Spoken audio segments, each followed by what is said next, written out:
সে দেখো আরে কয়না রেখেছে এই যে ছেলেরা, হ্যাঁ বলো এদিকে এসো। বলো বলো তোমাদের বাবা হ্যাঁ এ যাত্রায় যেতে গেল।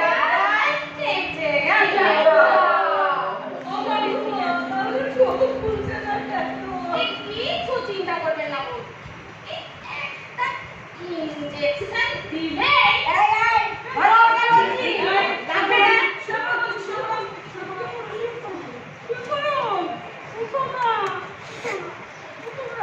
বাবা বাবা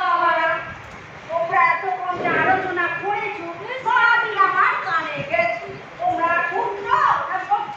বাবা ছোট ছোট ছাত্রগুলো তোমাদের কাছে আজ এত বড় হয়ে উঠেছে যে এই বড় ধরনের মা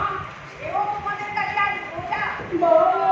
তাই আমি আজ থেকে তোমাদের হাঁড়ি আলাদা করে দিলাম বাবা ভালো ভালো ভেঙে চুরে ভালো করে দাও আমার তিনটে ছেলে একটা দোকান থাকতে দিও এখনো তুমি আমার করছো কি তো আমি পেরেছি এক ছাদের তলায় ওদেরকে রাখতে